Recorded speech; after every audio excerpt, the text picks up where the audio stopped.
N പ്രാണനാഥനെന്നു വരും, എന്നു തീരും എൻ വേദനകൾ. എൻ പ്രാണനാഥനെന്നു വരും, എന്നു തീരും എൻ വേദനകൾ. ആകുലത്തിൽ ആശ്വസിപ്പാൻ, ആവശ്യങ്ങളിൽ ആശ്രയിപ്പാൻ അങ്ങല്ലാതാരുമില്ലെനിക്ക്. ആത്മനാഥ ഈ പാരിടത്തിൽ എൻ പ്രാണനാഥനെന്നു വരും, എന്നു തീരും എൻ വേദനകൾ. ഇന്നീഹത്തിൽ നിന്നിലല്ല ദില്ല സന്തോഷം ജീവിതത്തിൽ.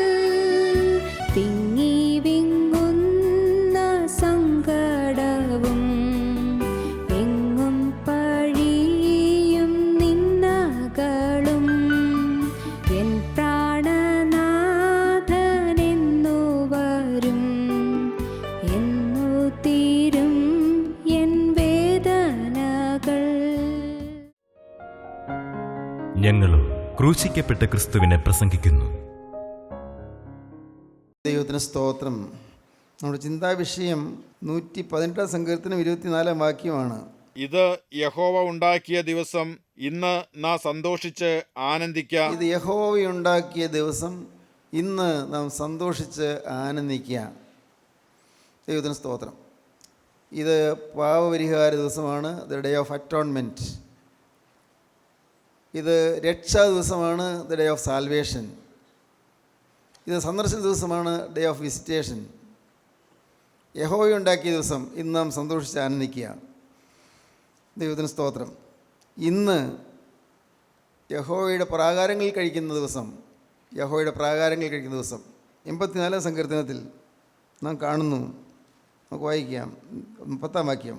നിന്റെ പ്രാകാരങ്ങളിൽ കഴിക്കുന്ന ഒരു ദിവസം വേറെ 1000 ദിവസത്തേക്കാൾ ഉത്തമമല്ലോ. നിന്റെ പ്രാകാരങ്ങളിൽ കഴിക്കുന്ന ഒരു ദിവസം 1000 ദിവസത്തേക്കാൾ ഉത്തമമല്ലോ.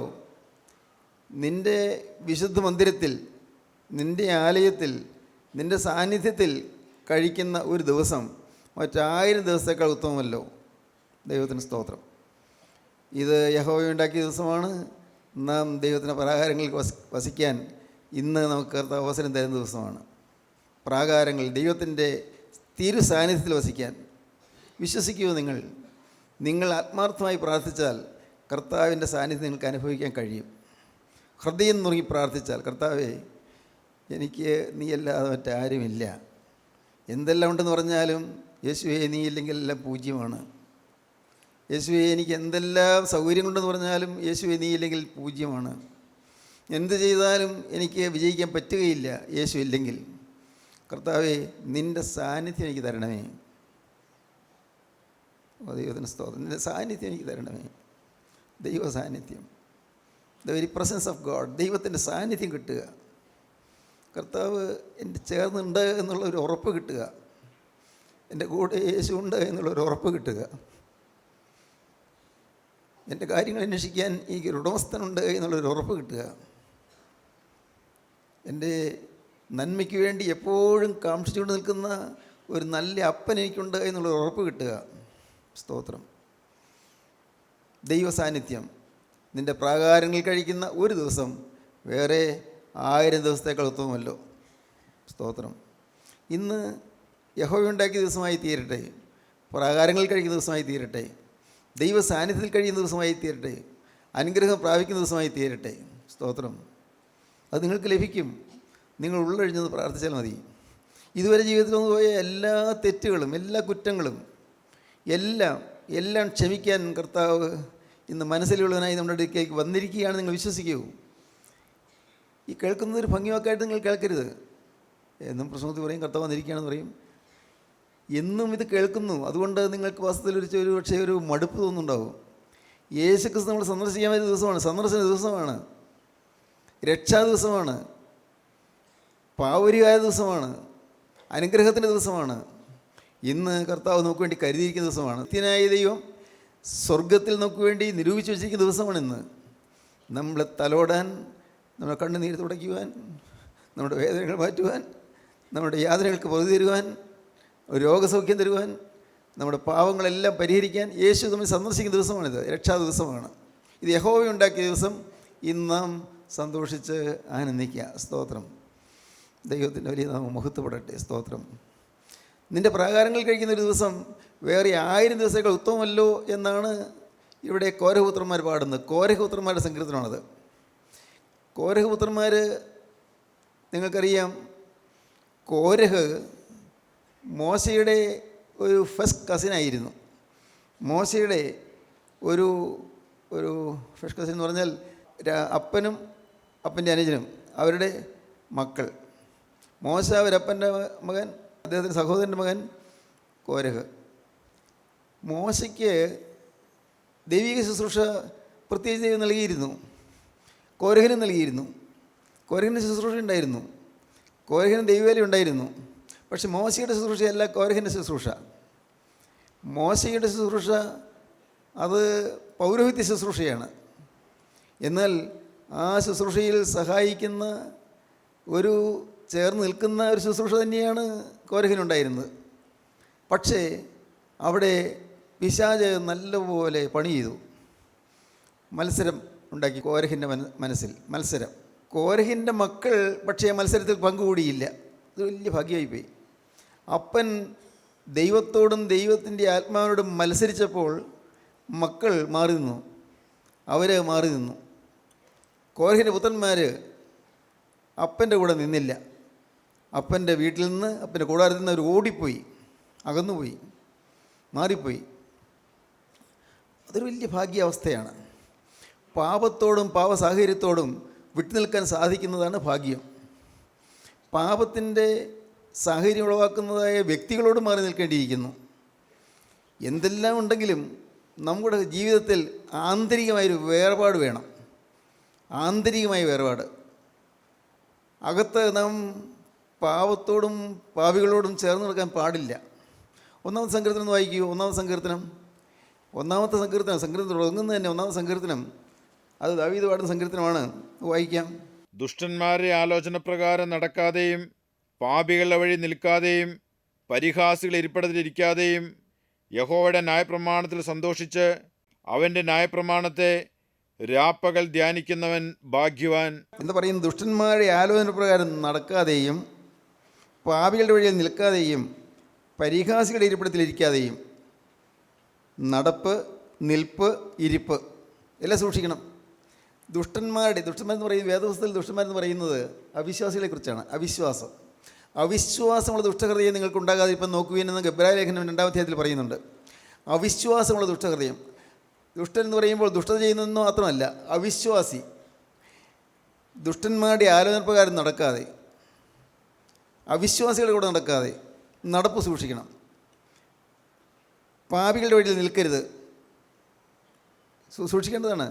പാപികളുടെ കൂടെ നിൽക്കരുത്. Birds of the same feather flock together. ഒരേ തൂവലുള്ള പക്ഷികൾ ഒരുമിച്ച് പറക്കും. Birds of the same feather flock together. ഒരേ തൂവലുള്ള പക്ഷികൾ ഒരുമിച്ച് പറക്കും. ഓർക്കുക, നാം പരിഹാസികളുടെ ഇരിപ്പിടത്തിൽ ഇരിക്കരുത്, പാപികളുടെ വഴിയിൽ നിൽക്കരുത്, ദുഷ്ടന്മാരുടെ ആലോചന പ്രകാരം നടക്കരുത്. എപ്പോഴും ഓർത്തുകൊള്ളണം, നാം ഒരു വ്യത്യസ്ത ജാതിയാണ്. ഒരുപക്ഷെ ഇന്ന് പലരും അത് മനസ്സിലാക്കുന്നില്ല. ഇതാണോ ദൈവസ്നേഹം എന്ന് ചോദിക്കും. ഇതാണോ സ്നേഹം? ഇത് സ്നേഹമാണോ എന്ന് ചോദിക്കും. കാരണം അറിഞ്ഞുകൂടാ. ആത്മാവിൻ്റെ സ്നേഹം എന്താണെന്നും ജഡത്തിൻ്റെ സ്നേഹം എന്താണെന്നും അവർക്ക് അറിഞ്ഞുകൂടാ. അതുകൊണ്ടാണ് പറയുന്നത്. പക്ഷേ നമുക്ക് വേണം ചില വ്യക്തമായ ചില പ്രിൻസിപ്പിൾസ്, വ്യക്തമായ ചില കാഴ്ചപ്പാടുകൾ വേണം, ചില തത്വദീക്ഷ വേണം നമുക്ക്. എന്താണ്? എപ്പോഴും വേണം, എനിക്ക് കിട്ടിയ ദൈവത്തിൻ്റെ സ്നേഹം ചോർന്നു പോകരുത്, എനിക്ക് കത്തിച്ച് കിട്ടിയ എൻ്റെ ദീപം അണഞ്ഞു പോകരുത്. ഭാഗ്യവശാൽ എനിക്കൊരു വെളിച്ചം കിട്ടി, ഒരു മെഴുതിരി കത്തിച്ച് കിട്ടി. പക്ഷേ ഈ മെഴുതിരി കത്തിച്ച് കിട്ടിയ മെഴുതിരിയുണ്ട് ഞാൻ അലക്ഷ്യമായി ഞാൻ നടക്കാൻ തുടങ്ങിയാൽ കാറ്റ് വീശും, മെഴുതിരി കെട്ടുപോകും. എപ്പോഴും എൻ്റെ മനസ്സിലൊരു ചിന്തയുണ്ടായിരിക്കണം, ഈ മെഴുതിരി കെട്ടുപോകരുത്. അതുകൊണ്ട് കാറ്റുള്ളിടത്ത് പോകരുത്, അത് ഈ മെഴുതിരി കെടുത്തിക്കളയാവുന്ന സാഹചര്യം ഉള്ളിടത്ത് ഞാൻ പോകരുത്, അതെൻ്റെ ആവശ്യമാണ്, എനിക്ക് കത്തിച്ച് കിട്ടിയ ഈ തിരി കെടുത്താൻ ഞാൻ ഇട കൊടുക്കുകയില്ല. ദുഷ്ടന്മാരുടെ ആലോചന പ്രകാരം നടക്കരുത്, പാപികളുടെ വഴിയിൽ നിൽക്കുകയും വരുത്, പരിഹാസികളുടെ ഇരിപ്പിടത്തിൽ ഇരിക്കുകയും വരുത്. ഇന്ന് അനേകം ദൈവമക്കൾ ആത്മാവിൻ്റെ കൃപ പ്രാപിച്ചവർ, ആത്മാവിൻ്റെ ആന്തരികമായ സന്തോഷം അനുഭവിച്ചവർ, ഇന്ന് അവർ വീണുപോകാൻ കാരണം അവരുടെ ജീവിതത്തിൽ നിഷ്ഠയില്ലാത്തതുകൊണ്ടാണ്. പ്രകടമായി പാപം ചെയ്തിട്ടല്ല, പ്രകടമായി പാപം ചെയ്യണമെന്നില്ല. നമ്മുടെ ഇരിപ്പും നിൽപ്പും നടപ്പും നാം സൂക്ഷിച്ചാൽ മതി, സൂക്ഷിക്കേണ്ടതാണ്. ഏതായാലും കോരഹിൻ്റെ മക്കൾ അവർക്ക് ആ സൽബുദ്ധി തോന്നി. അപ്പൻ മത്സരിച്ചപ്പോൾ അവർ അപ്പൻ്റെ മത്സരത്തിൽ പങ്കുകൂടിയില്ല. സംഖ്യാപുസ്തകം 16-ാം അധ്യായം എടുക്കാം. 16-ാം അധ്യായത്തിൻ്റെ 26-ാം വാക്യം. അവൻ സഭയോട്, ഈ ദുഷ്ടമനുഷ്യരുടെ സകല പാപങ്ങളാലും നിങ്ങൾ സംഹരിക്കപ്പെടാതിരിക്കേണ്ടതിന് അവരുടെ കൂടാരങ്ങളുടെ അടുക്കൽ നിന്ന് മാറിപ്പോകുവിൻ, അവർക്കുള്ള യാതൊന്നിനെയും തുടരുത് എന്ന് പറഞ്ഞു. ദൈവത്തിന് സ്തോത്രം. എന്ത് ശ്രദ്ധിച്ച് മനസ്സിലാക്കണം, ദൈവത്തിൻ്റെ അരുളപ്പാടാണ്, നിത്യനായ ദൈവം അരുളപ്പാട് പറയുകയാണ്, ദൈവം പറയുകയാണ്, ഈ ദുഷ്ടമനുഷ്യരുടെ സകല പാവങ്ങളാലും നിങ്ങൾ സംഹരിക്കപ്പെടാതിരിക്കേണ്ടതിന്. ഈ മഹാസംഹാരത്തിൽ വലിയ ശിക്ഷ വരാൻ പോവുകയാണ്. അതിൽ നിങ്ങൾ ഉൾപ്പെടാതിരിക്കണമെങ്കിൽ നിങ്ങൾ മാറിക്കൊള്ളണം. ഈ ദുഷ്ടരായ മനുഷ്യർ, കോരഹ്, പിന്നെ കൂട്ടുകാരൻ നാഥാൻ, അബീറാം, പിന്നെ ഒരു ഓൻ അവിടെ മാത്രമേ പറയുന്നുള്ളൂ, പിന്നെ വേദപുസ്തകത്തിൽ വേറെ പറയുന്നില്ല. ഈ കോരഹ്, നാഥാൻ, അബീറാം എന്ന് പറയുന്ന ആ 3 പേരുടെ ദുഷ്ടമനുഷ്യരുടെ അവരുടെ കൂട്ടത്തിൽ നിന്ന് നിങ്ങൾ മാറിക്കൊള്ളും. ഈ ദുഷ്ടമനുഷ്യരുടെ സകല പാപങ്ങളാലും നിങ്ങൾ സംഹരിക്കപ്പെടാതിരിക്കേണ്ടതിന് അവരുടെ കൂടാരങ്ങളുടെ അടുക്കൽ നിന്ന് മാറിപ്പോകുകയും. ദൈവത്തിന് സ്തോത്രം. അത് വ്യക്തമായ കൽപ്പനയായിരുന്നു. പക്ഷേ എന്താ സംഭവിക്കാൻ പോകുന്ന ആൾക്കറിഞ്ഞുകൂടാ. എന്തോ വലിയ അനർത്ഥം സംഭവിക്കാൻ പോകണമെന്ന് മനസ്സിലായി. എല്ലാവരും നോക്കി നിൽക്കുകയാണ്. ഈ ഇസ്രായേൽക്കാർ ആ സർവ്വസഭയും ഇങ്ങനെ അമ്പരപ്പിൽ നിൽക്കുകയാണ്. പാളയത്തിൽ പട നിസ്സാരമല്ലല്ലോ.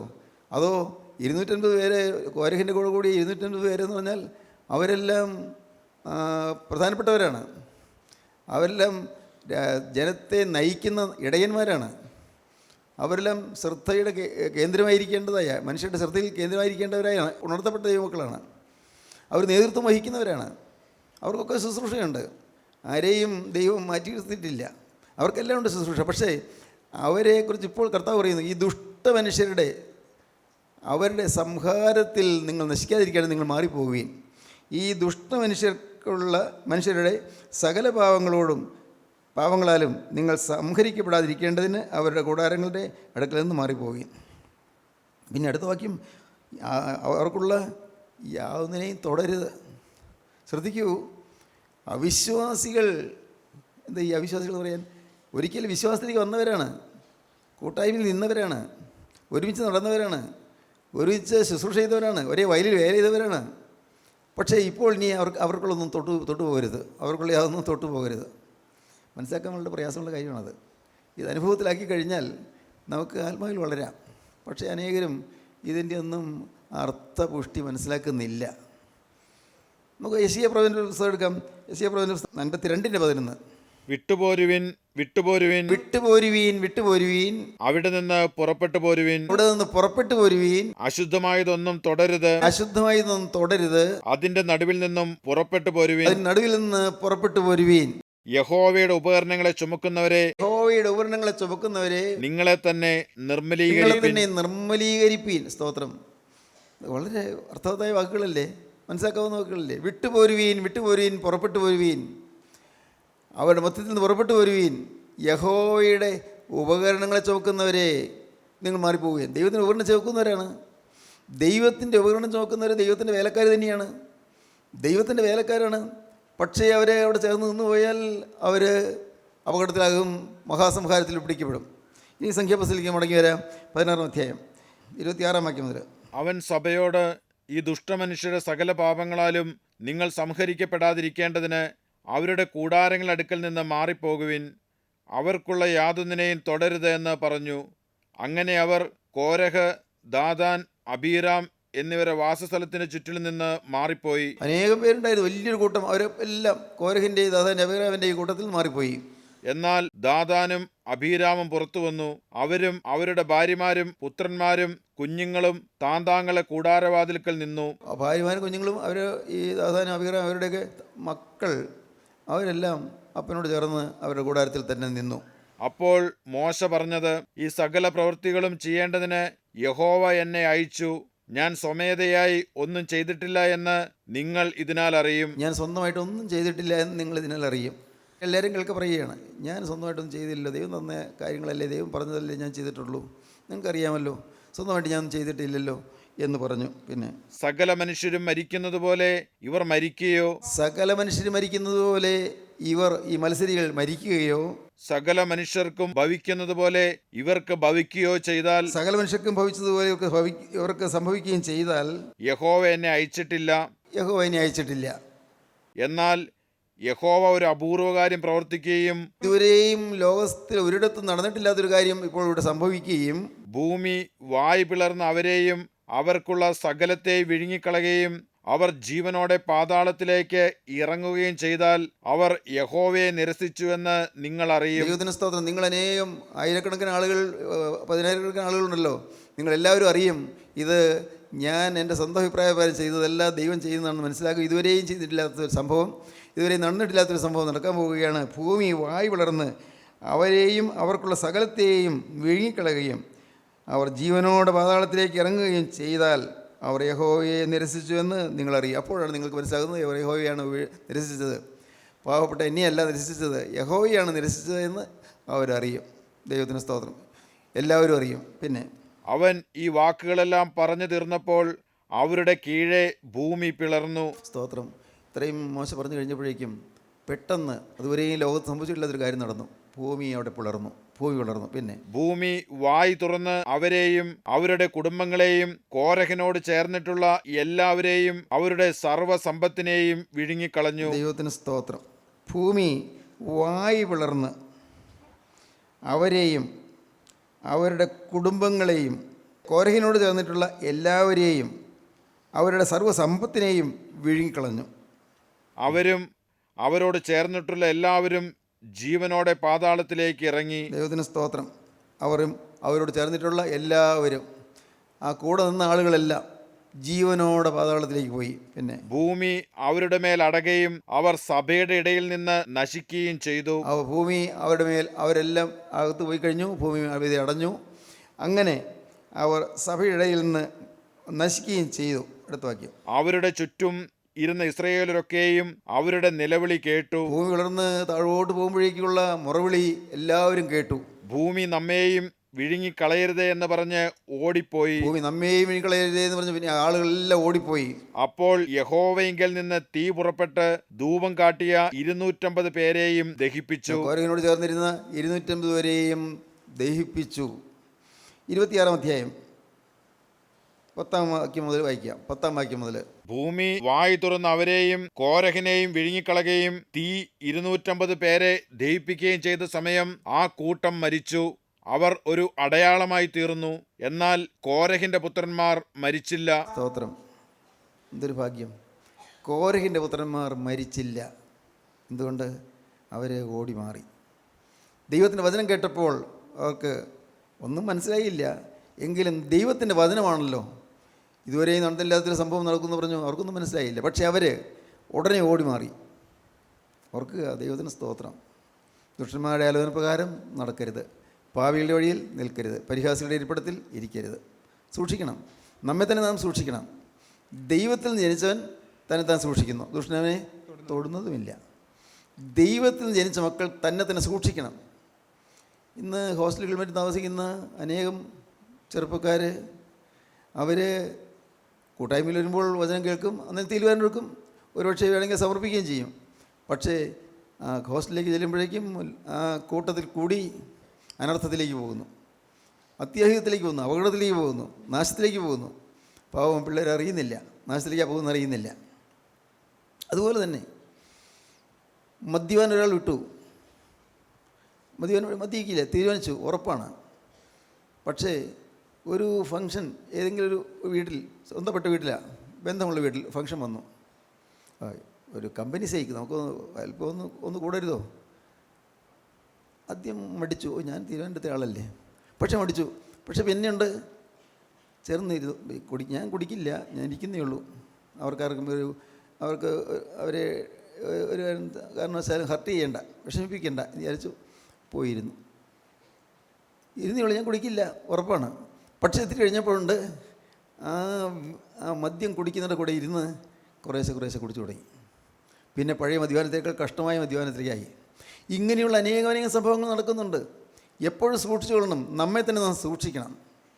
നമ്മുടെ ജീവിതത്തിന് ഒരു അനുഗ്രഹം ലഭിച്ചിട്ടുണ്ട്, ഒരു വിശുദ്ധി ലഭിച്ചിട്ടുണ്ട്. ദൈവത്തിന് സ്തോത്രം. ഇല്ലേ? ഉണ്ട്. ചില തീരുമാനങ്ങൾ ലഭിച്ചിട്ടുണ്ട്, നിങ്ങൾക്കൊക്കെ ഉണ്ട്. ചില സമർപ്പണങ്ങളുണ്ട്, ചില തത്വദീക്ഷകളുണ്ട്, ചില പ്രിൻസിപ്പിൾസ് നമുക്കുണ്ട്. മനുഷ്യൻ്റെ മുഖം നോക്കാതെയുള്ള ചില പ്രിൻസിപ്പിൾസ് നമുക്കുണ്ട്. അതിന് വിധിയേൽനം വരാൻ ഒരു കാരണവശാലും ഇട കൊടുക്കരുത്. നമ്മെ നശിപ്പിക്കാൻ തക്കം നോക്കി നിൽക്കുന്ന പിശാചുണ്ട്, മറക്കരുത്. ആ ദുഷ്ട പിശാചിൻ്റെ കെണിയിൽ നിന്ന് പെട്ടുപോകരുത്, അവൻ്റെ വഞ്ചനയിൽ കുടുങ്ങിപ്പോകരുത്, നിത്യജീവൻ നഷ്ടമാക്കി കളയരുത്. ഇവിടെ ആടാം, പാടാം, മേളിക്കാം, സന്തോഷിക്കാം, രസിക്കാം, മതിക്കാം, കൂത്താടാം, ഇതൊക്കെ ചെയ്യാം. പക്ഷേ ഒരു ദിവസം നാം ഒരു നിത്യതയെ നേരിടും. ഗൗരവമായ കാര്യമാണ്. ഒരു ദിവസം നിത്യതയെ നേരിടുമ്പോൾ എന്തു ചെയ്യും? നമ്മൾക്ക് മറുപടി പറയാനൊന്നുമില്ല. നിത്യനായ ന്യായാധിപതിയായ കർത്താവായ യേശുക്രിസ്തുവിന് മുമ്പിൽ നാം ചെല്ലുമ്പോൾ, നിത്യ ന്യായാസനത്തിന് മുമ്പിൽ ചെല്ലുമ്പോൾ നാം എന്തു പറയും? പ്രിയപ്പെട്ടവരെ, നിങ്ങളൊരു കാര്യം ഓർക്കൂ. നിങ്ങൾക്ക് പാപത്തിൽ നിന്ന് രക്ഷപ്പെടാം. പാപത്തിൻ്റെ പരിശോധനകൾ വരില്ല എന്ന് ഞാൻ പറയില്ല. പരിശോധനകൾ വരും, പ്രലോഭനങ്ങൾ വരും, ടെംപ്റ്റേഷൻസ് ഉണ്ടാകും. പക്ഷേ നിങ്ങൾ ഓർത്തുകൊണ്ട്, എൻ്റെ ദൈവം എന്നെ കാണുന്നു, എന്നെ സ്നേഹിക്കുന്ന എൻ്റെ ദൈവം എന്നെ കാണുന്നു, എന്നെ എപ്പോഴും കാണുന്ന എൻ്റെ യേശു, എനിക്ക് വേണ്ടി ജീവൻ വെടിഞ്ഞ എൻ്റെ യേശു, എനിക്ക് വേണ്ടി രക്തം ചിന്തിയ എൻ്റെ യേശു, യേശു എന്നെ കാണുന്നു. ആ യേശുവിന് മുമ്പിൽ ഞാൻ ഒരു ദിവസം ചെല്ലേണ്ടി വരും, ചെല്ലും. അന്ന് ഞാൻ ലജ്ജിതനായി പോകരുത്, അന്ന് ഞാൻ ലജ്ജിതനായി ഇറങ്ങിപ്പോകേണ്ടി വരരുത്. എൻ്റെ കർത്താവേ, നാഥാ, നീ എന്നെ കാണുന്നു. ഒരു വാക്കിൽ പോലും പിഴ പറ്റരുത്, ഒരു ചലനത്തിൽ പോലും അശുദ്ധി പറ്റരുത്. എന്തുകൊണ്ട്? എനിക്കാണ് നഷ്ടം. ഞാൻ നിന്നാൽ എനിക്ക് കൊള്ളാം, എൻ്റെ മാതാപിതാക്കൾക്ക് കൊള്ളാം, എൻ്റെ അധ്യാപകർക്ക് കൊള്ളാം, എനിക്ക് എൻ്റെ സഭയിൽ ഉള്ള ദൈവമക്കൾക്ക് കൊള്ളാം. പക്ഷേ ഞാൻ നിന്നാൽ ആത്യന്തികമായ പ്രയോജനം എനിക്ക് മാത്രമാണ്. മറ്റെല്ലാവരും വിട്ടുപോകുന്നൊരു ദിവസമുണ്ട്. ആർക്കും ഒന്നും ചെയ്യാനൊക്കെ ഇല്ല. ശ്രേഷ്ഠരായ ദൈവദാസന്മാർക്ക് പോലും ഒന്നും ചെയ്യാൻ സാധിക്കുകയില്ല, ഒന്നും ചെയ്യാൻ സാധിക്കുകയില്ല. മനുഷ്യർക്കൊന്നും ചെയ്യാൻ സാധിക്കുകയില്ല. അഭിഷിക്തന്മാർക്കൊന്നും ചെയ്യാൻ സാധിക്കുകയില്ല.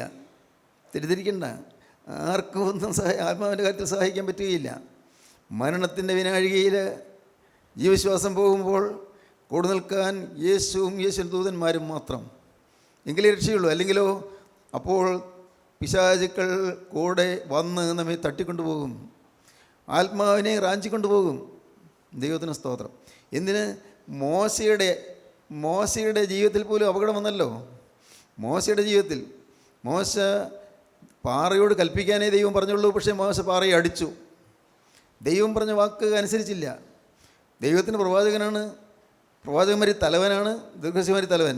എന്നാൽ ആ മോശ ദൈവത്തിൻ്റെ വചനം പാറയോട് കൽപ്പിക്കുക, അത് വെള്ളം തരുമെന്ന് പറഞ്ഞപ്പോൾ മോശയ്ക്ക് അവിടെ ദൈവത്തിൻ്റെ വചനത്തെ ധിക്കരിച്ചതല്ല. അപ്പോൾ ഈ മത്സരികളായ ഇസ്രായേൽക്കാരോട്, വെള്ളം ചോദിച്ച് മത്സരിച്ചവരോട് ഒരു ദേഷ്യം വന്നു, പാറയെ അടിച്ചു. കൽപ്പിച്ചതിന് വിരുദ്ധമായി ഒന്നും ചെയ്തേ ഉള്ളൂ. മോശക്കാരൻ ആൾ കണ്ടില്ല. മോശ മരിച്ച് അക്കരദേശത്തേക്ക് പോകുമ്പോൾ ഇടയ്ക്ക് ആയാറിൽ വെച്ച് പിശാചുക്കൾ തടഞ്ഞു. യൂദായുടെ ലേഖനം വായിക്കുമ്പോൾ കാണാം, പിശാചുക്കൾ തടഞ്ഞു. അപ്പോൾ ജീവനുള്ള ദൈവത്തിൻ്റെ പരിശുദ്ധാത്മാവ് എന്ന് ശാസിച്ച് പിശാചുക്കളെ അകറ്റിയാണ് മോശയെ മോക്ഷത്തിലേക്ക്, സ്വർഗസന്നിധിയിലേക്ക് കൊണ്ടുപോയത്. പ്രിയപ്പെട്ടവരെ, ഇന്ന് നിങ്ങൾ വ്യക്തമായ തീരുമാനമെടുക്കണം. വേറൊന്നുമല്ല, കർത്താവേ, നീ എനിക്ക് തന്ന വചനപ്രകാരം ഞാൻ ഇനി എന്നും നിൻ്റെ വചനത്തെ മാനിച്ച് ഞാൻ ജീവിക്കും. നിൻ്റെ വചനത്തിൽ നിന്ന് കടുകടെ ഞാൻ മാറുകയില്ല. എന്തെല്ലാം വന്നാലും, എന്ത് നഷ്ടം വന്നാലും, അല്ല എന്ത് ലാഭം വന്നാലും ഇല്ല, ഞാൻ മാറുകയില്ല. കാരണം നീ എനിക്ക് തന്നത് നിത്യജീവനാണ്, നീ എനിക്ക് നിത്യസ്വർഗമാണ്, നീ എനിക്ക് തന്നത് നിന്നെ തന്നെയാണ്. എൻ്റെ ദൈവത്തിന് സ്തോത്രം. യേശുവേ, നിന്നെ തന്നെ തരാൻ നീ തിരുമനസ്സായല്ലോ. നിൻ്റെ ദിവ്യരക്തം, പരിശുദ്ധ രക്തം, പുണ്യാഹ രക്തം എനിക്ക് വേണ്ടി നീ ഒഴുക്കിയല്ലോ, എനിക്ക് വേണ്ടി നീ ചിന്തിയല്ലോ. കർത്താവേ, അത്യരക്തത്തിൽ ആശ്രയിച്ചുകൊണ്ട് ഞാനിതാ തിരുവൻഭാഗം വരുന്നു. എൻ്റെ ജീവിതത്തിൽ നിന്ന് പോയ പാളിച്ചകളെല്ലാം ക്ഷമിക്കണമേ. എൻ്റെ ജീവിതത്തിൽ നിന്ന് പോയ പാപങ്ങളെല്ലാം പൊറുക്കണമേ. എൻ്റെ ജീവിതത്തിൽ നിന്ന് പോയ തെറ്റുകളെല്ലാം ക്ഷമിക്കണമേ. കർത്താവേ, ഇന്ന് നിൻ്റെ പരിശുദ്ധാത്മാവ് എൻ്റെ മേൽ വന്ന് ആവസിക്കണമേ. സ്തോത്രം. ദൈവമക്കളെ, നിങ്ങൾക്ക് പ്രാർത്ഥിക്കാൻ പറ്റുമോ? ഹൃദയം പകരാൻ പറ്റുമോ? അരികത്ത് നിൽക്കുന്ന ക്രിസ്തുവിനോട് നിങ്ങൾക്ക് പറയാമോ? തൊട്ടരികത്ത് നിൽക്കുന്ന ക്രിസ്തുവിനോട് നിങ്ങൾക്ക് പറയാമോ? നിങ്ങളുടെ അടുത്തിരിക്കുന്ന ആളെക്കാളും അടുത്ത് നിൽക്കുന്ന ക്രിസ്തുവിനോട് നിങ്ങൾക്ക് പറയാമോ? യേശുവേ, ഇപ്പോൾ നിൻ്റെ ആ തിരക്തം പുരണ്ട കരം, എനിക്ക് വേണ്ടി മുറിവേറ്റ കരം, എനിക്ക് വേണ്ടി വേദനയേറ്റ് പടഞ്ഞ കരം, നിൻ്റെ ആ തിരക്തം ഇപ്പോൾ ആ കരം എൻ്റെ തലമേൽ ഒന്ന് വയ്ക്കണമേ കർത്താവേ. നാഥാ, ഞാൻ നിൻ്റെ വചനത്തെ മാനിച്ച് ഞാൻ ജീവിക്കും. നിൻ്റെ വചനത്തിൽ ആശ്രയിച്ച് ഞാൻ ജീവിക്കും. നിന്നെ സ്നേഹിച്ച് ഞാൻ പുതിയ ജീവൻ നയിക്കും. നാഥാ, ഇന്നു മുതൽ യേശുവേ, ഇന്നു മുതൽ ഞാൻ വീണ്ടും പറയുന്നു, ഞാനൊരു പുതിയ സൃഷ്ടി. പലപ്പോഴും പറഞ്ഞതാണ്, പക്ഷേ പിന്നെയും ഞാൻ വാടിപ്പോയി, ഞാൻ തളർന്നുപോയി, ഞാൻ പിന്മാറിപ്പോയി. പക്ഷേ ഇപ്പോഴിതാ ഞാൻ പുതിയ പ്രതിഷ്ഠ എടുക്കുന്നു, ഒരു പുതിയ തീരുമാനം എടുക്കുന്നു, ഞാൻ പുതിയതായി സമർപ്പിക്കുന്നു. യേശുവേ, ഇന്നു മുതൽ ഞാൻ നിൻ്റെ സ്വന്തം. ഹല്ലേലൂയ. ദൈവത്തിന് സ്തോത്രം. അങ്ങനെ പറയാൻ നിങ്ങൾക്ക് തോന്നുന്നുണ്ടോ പ്രിയരെ? അങ്ങനെ യേശുവിൻ്റെ ഒരു വാക്ക് പറയാൻ നിങ്ങൾക്ക് ആഗ്രഹമുണ്ടോ? എങ്കിൽ യേശു കേൾക്കാൻ നിൽക്കുന്നുണ്ട്. അത് കേൾക്കാനാണ് കർത്താവ് വന്നിരിക്കുന്നത്. നിങ്ങളുടെ ജീവിതത്തിൽ അത്ഭുതം പ്രവർത്തിക്കാൻ കർത്താവ് വന്നിരിക്കുകയാണ്. ഇന്നു മുതൽ നിങ്ങളുടെ ജീവിതം സുശോഭനമായ പ്രശോഭിതമായ അനുഭവത്തിലേക്ക് വരാൻ കർത്താവ് ആഗ്രഹിക്കുകയാണ്. അതിനുവേണ്ടി കർത്താവ് നിങ്ങളുടെ അരികത്തേക്ക് വന്നിരുന്ന് നിങ്ങളോട് ചോദിക്കുകയാണ്, മകനേ, നിൻ്റെ ഹൃദയം എനിക്ക് തരിക, മകളെ, നിൻ്റെ ഹൃദയം എനിക്ക് തരിക. ഹല്ലേലൂയ. അങ്ങനെ തീരുമാനമുണ്ടോ നിങ്ങൾക്ക്? എങ്കിൽ യേശു നിങ്ങളൊന്ന് തൊഴാൻ പോവുകയാണ്. നമുക്ക് നമ്മുടെ കണ്ണുകളെ അടയ്ക്കാം. ദൈവത്തിന് സ്തോത്രം. Hallelujah, hallelujah. കരുണയുള്ള കർത്താവേ, കരുണയുള്ള കർത്താവേ, എന്നോട് മനസ്സലിയണമേ, എന്നോട് മനസ്സലിയണമേ. എൻ്റെ അകൃത്യങ്ങൾ ഓർമ്മ വയ്ക്കരുതേ, എൻ്റെ അകൃത്യങ്ങൾ ഓർമ്മ വയ്ക്കരുതേ. പാപങ്ങൾ ക്ഷമിക്കണമേ, എൻ്റെ പാപങ്ങൾ ക്ഷമിക്കണമേ. ഇന്ന് ഞാനൊരു പുതിയ തീരുമാനം എടുക്കുന്നു. ഇന്ന് ഞാനൊരു പുതിയ തീരുമാനം എടുക്കുന്നു. യേശുവേ, യേശുവേ, ഇന്നു മുതൽ ഞാൻ നിന്റെ ഒരു വിശുദ്ധ പൈതലായിരിക്കും. ഞാൻ നിന്റെ ഒരു വിശുദ്ധ പൈതലായിരിക്കും. യേശുവേ, യേശുവേ, ഇന്നു മുതൽ ഞാൻ നിന്റെ ഒരു വിശുദ്ധ പൈതലായിരിക്കും. ഞാൻ നിന്റെ ഒരു വിശുദ്ധ പൈതലായിരിക്കും. യേശുവേ, എൻ്റെ യേശുവേ, ഇന്നു മുതൽ ഞാൻ നിന്റെ ഒരു വിശുദ്ധ പൈതലായിരിക്കും. ഞാൻ നിന്റെ ഒരു വിശുദ്ധ പൈതലായിരിക്കും. ജീവനുള്ള ദൈവമേ, കരുണയുള്ള കർത്താവേ, അവിടെ നിങ്ങളുടെ കൂടെ തന്നെയുള്ളതിനായി സ്തോത്രം. ഒട്ടും ഞങ്ങൾക്ക് അർഹതയില്ലാഞ്ഞിട്ടും ഞങ്ങൾക്ക് യോഗ്യതയില്ലാഞ്ഞിട്ടും അവിടുന്ന് ഞങ്ങളെ കാണാൻ വന്നതിനായി സ്തോത്രം. ഞങ്ങളെ സ്നേഹിച്ച് ഞങ്ങളെ തലോടുവാൻ തൃക്കരം നീട്ടിയതിനായി സ്തോത്രം. പാവക്കറകൾ കഴുകുന്നതിനായി സ്തോത്രം. ജീവൻ പകരുന്നതിനായി സ്തോത്രം. സ്നേഹം നൽകുന്നതിനായി സ്തോത്രം. സ്വർഗീയ സമാധാനം ഞങ്ങളുടെ ഹൃദയത്തിൽ തരുന്നതിനായി സ്തോത്രം. അപ്പോൾ ഈ സമർപ്പണമെടുത്ത മക്കളെല്ലാവരെയും അനുഗ്രഹിക്കണമേ. ഇവിടെ രണ്ടാമത്തെ വരയിൽ പറന്നു വരുവാൻ എല്ലാവരെയും യോഗ്യരാക്കി തീർക്കണമേ. തിരുനാമം മഹത്വപ്പെടുത്തണമേ. യേശു ക്രിസ്തുവിൻ്റെ രാജകീയ നാമത്തിൽ പ്രാർത്ഥിക്കുന്ന കൃപയോടെ കേൾക്കണമേ. ആമീൻ. ഹല്ലേലൂയ.